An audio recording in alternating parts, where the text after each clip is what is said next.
Assalamualaikum warahmatullahi wabarakatuh. InsyaAllah 28 Oktober ini, hari Sabtu, akan berlangsung satu seminar akhir zaman. Selama 5 jam anda akan bersama dengan saya. Kita akan berbincang, kita akan berbahas topik daripada episod pertama tanda besar kiamat sampai episod terakhir, bagaimana bumi ini dihancurkan oleh Allah, bagaimana tiupan sangkakala itu ditiupkan oleh malaikat. Itu yang kita akan bincangkan dalam program ini. Jadi siapa yang patut join program ini adalah mereka-mereka yang nak belajar berkaitan dengan akhir zaman. Mereka yang nak belajar tanda besar kiamat nombor 1, apa jadi nombor 2, apa jadi nombor 3, apa jadi sampai tanda besar kiamat yang terakhir, apa yang berlaku kepada bumi. Kita akan bincangkan sama-sama. Jangan lepaskan peluang. 5 jam anda akan bersama dengan saya di Zoom meeting. Jangan lepaskan peluang untuk tekan link dekat bawah.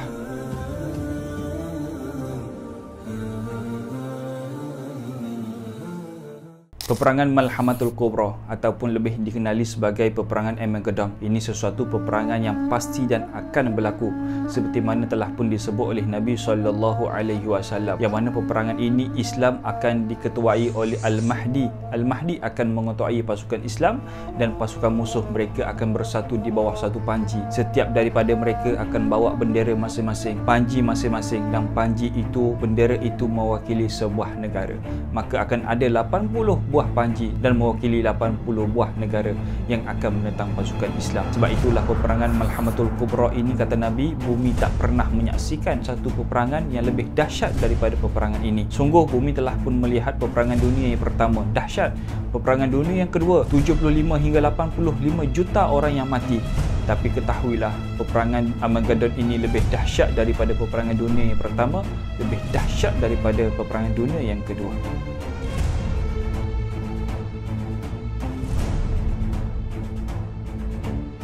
Siapakah yang menangkap Dajjal?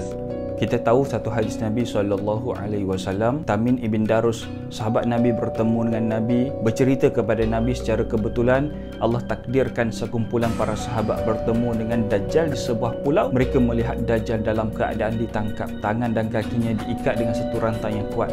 Tangan dia macam ni diikat dan kakinya dirapatkan ke bahagian dada. Persoalan dia, siapakah yang menangkap Dajjal? Ada dua pandangan para ulama. Nombor 1, pandangan para ulama adalah yang menangkap Dajjal adalah Nabi Allah Sulaiman alaihi salam. Dialah yang memenjarakan Dajjal dan dialah yang menangkap Dajjal dan diletakkan di sebuah pulau. Pandangan kedua mengatakan Zulkarnain. Pun yang sama, dia menangkap Dajjal bersama dengan tentera-tenteranya dan menempatkan Dajjal di sebuah pulau.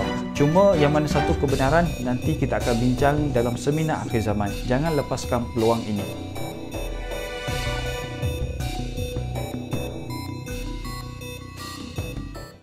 Kaabah akan diruntuhkan. Kalau kita tengok timeline akhir zaman, dalam seminar saya akan kongsikan secara detail bagaimana Nabi menceritakan kepada para sahabat. Sesungguhnya Allah telah menunjukkan kepada aku, telah pun bagi bayangan kepada aku bagaimana suasana Kaabah diruntuhkan. Telah pun datang sekumpulan manusia yang berkulit hitam. Nabi tak nyatakan hitam itu macam mana hitamnya, hitam pekat, hitam tawar dan sebagainya. Nabi tak nyatakan dan Nabi tak bagi tahu orang berkulit hitam itu datang daripada negara mana. Tapi bila mana mereka datang ke kota Mekah, mereka-mereka yang berkulit hitam inilah akan menghancurkan Kaabah, akan memusnahkan Kaabah. Dan ketahuilah, ketika mana Kaabah dimusnahkan, ketika itu kiamat hampir sangat dekat dan kesemua orang Islam ketika itu sudah pun tiada di atas muka bumi Allah Subhanahu Wa Taala. InsyaAllah lebih detail kita akan bincang dalam seminar akhir zaman.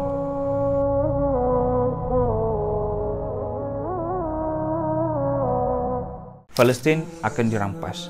Kalau kita tengok pada hari ini, untuk merampas balik Palestin mungkin ada beberapa kesukaran, memerlukan tenaga yang ramai, tentera yang ramai, senjata yang cukup dan sebagainya. Kerana puak-puak Yahudi Israel, mereka ada bantuan mereka sendiri. Dan ketahuilah, di zaman Imam Mahdi lah yang akan membawa satu pasukan bergerak daripada kota Mekah ke kota Palestin.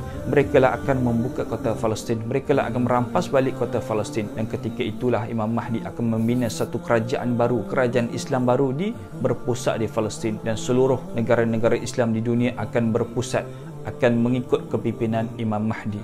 Lebih detail kita akan bincang dalam seminar akhir zaman.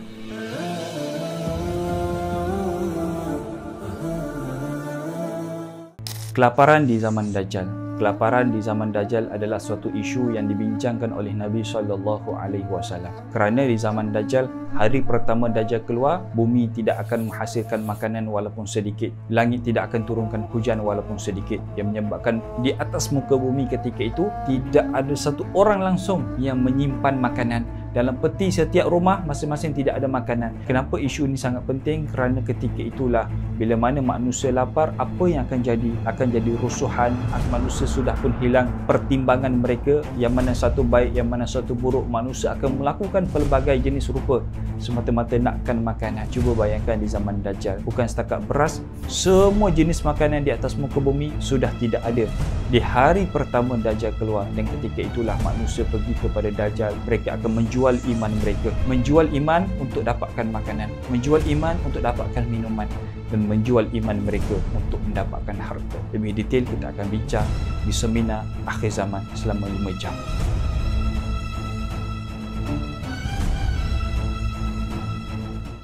Apakah kelebihan menyertai program seminar akhir zaman? Kelebihan anda menyertai program seminar akhir zaman adalah kita akan bincangkan selama 5 jam. Kita akan kupaskan selama 5 jam A to Z, insya-Allah. Dan seminar ini hanyalah online sahaja. Anda tak perlu pun keluar daripada rumah, bawa kereta pergi ke tempat program, tidak. Hanya perlu buka laptop, buka phone, kita akan bincang sama-sama selama 5 jam. Kelebihan nombor 2 adalah kita akan belajar apakah yang disebut oleh Nabi SAW, amaran-amaran yang disebut oleh Nabi, tanda-tanda yang akan berlaku yang telah pun diberitahu oleh Nabi. Kita akan belajar kesemuanya, tanda besar kiamat satu persatu. Saya akan kupas, saya akan bincangkan sama-sama. Nombor 3 adalah ini sesuatu perkara yang perlu kita belajar untuk waktu sekarang. Kerana sekarang kita tengok dunia telah pun dekat sangat nak berlakunya kiamat, dekat sangat nak keluarnya Imam Mahdi. Alangkah ruginya kalau mereka yang tak belajar pun 10 tanda besar kiamat, tiba-tiba Imam Mahdi keluar, ditakuti kita di antara orang yang tak percaya itulah Imam Mahdi. Ditakuti kita hanya mengikut orang berbabi buta saja. Bila mana orang mengatakan itulah Imam Mahdi, kita ikut saja tanpa kita ada ilmu yang cukup. Sebab itulah kena belajar. Jom join seminar selama 5 jam sahaja hari Sabtu ini 28 hari bulan.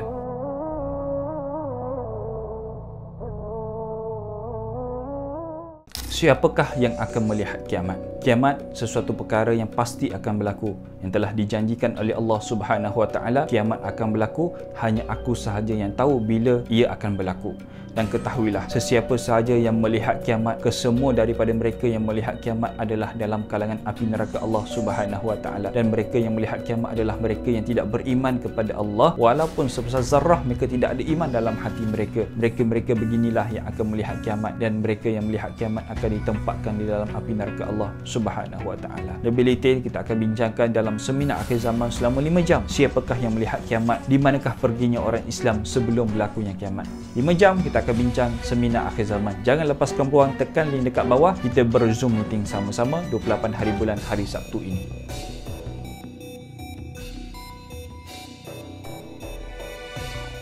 Tanda besar kiamat telah pun diberitahu oleh Nabi SAW. Khilaf para ulama berkaitan dengan aturan-aturan garis masa. Cuma di antara pandangan para ulama, kebanyakan daripada mereka mengatakan yang akan keluar nombor 1 adalah Imam Mahdi. Nombor 2 adalah Dajjal. Bila mana Dajjal keluar, akan keluarnya Nabi Isa alaihi salam. Bila mana Nabi Isa telah pun keluar, seterusnya yang akan keluar adalah Ya'juj wal Ma'juj. Kemudian daripada itu Dabbah, Dukhan dan matahari terbit daripada sebelah barat. Ini adalah 3 serangkai yang sangat dekat di antara satu sama lain. Yang berikut, yang ke-8 adalah gempa bumi. Yang ke-9 adalah akan keluar satu api yang akan membinasakan semua kehidupan di atas muka bumi. Dan yang terakhir sekali akan berlakulah kiamat. 10 tanda besar kiamat adalah sesuatu yang pasti, dan itulah yang telah pun diberitahu oleh Nabi SAW.